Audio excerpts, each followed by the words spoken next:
caused the fire, but lithium-ion batteries were found at the scene. Well, new numbers are out, painting a disturbing and disheartening picture of hate across New York State. All right, a report from the state controller's office reveals hate crimes surged last year. Take a look. In just the city alone, hate crimes have gone up every year since 2020.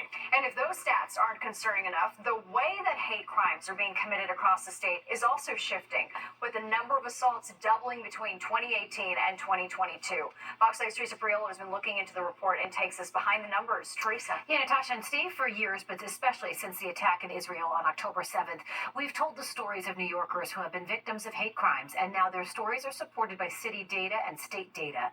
Hate crimes against Jews, gay men, and black New Yorkers are on the rise. It's kind of sad to come home and not feel safe in my own neighborhood. We've heard this time and again, but for the first time since October 7th, the numbers tell the same story New Yorkers share on social media and in private. I have a friend, for example, who his dad got punched for being Jewish by a random person. A report published by the Comptroller's Office shows a 13% increase in hate crimes in 2023 and a 69% increase since 2019, the majority of them anti-Semitic crimes. Data that supports the stories our neighbors tell. For the Jewish population, we're kind of looked at as like, oh, you're not represented in the DE&I culture, which take of it what you want.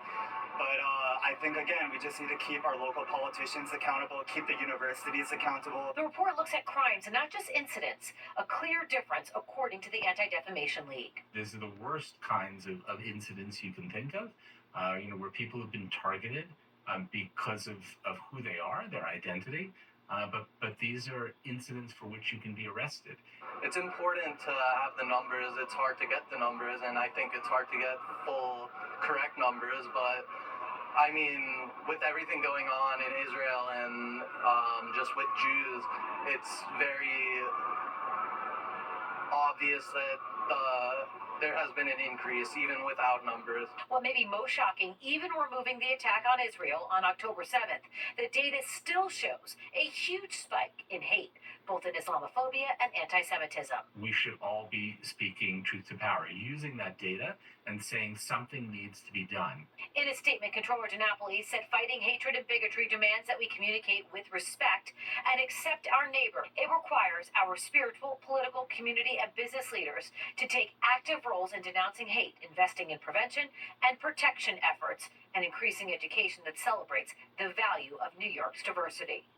And one last stat worth mentioning. For the first time, the Comptroller's data showed that hate crimes were mostly against people and not property. So crimes of assault or harassment instead of, say, vandalism. Steve. Oh, all right. Thanks, Teresa. Well, officials in Nassau County say their mask ban's already delivering results. They say it led to the arrest of an 18-year-old with a large knife in Hicksville Sunday night after concerned residents saw a man in a mask and called 911. But there's a lot of controversy surrounding the ban. The Disability Rights Organization is challenging it with a federal class action lawsuit, and the New York Civil Liberties Union calls the law concerning. We averted a crime.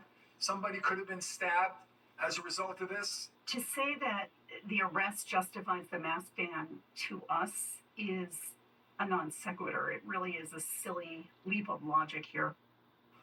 The suspect was let go due to the bail laws. Police say he has ties to gangs. And police continue to search for a man they say groped at least 3 different women in Park Slope this summer. The NYPD releasing this photo of the suspect. In each case, the women were walking alone at night when the attack took place.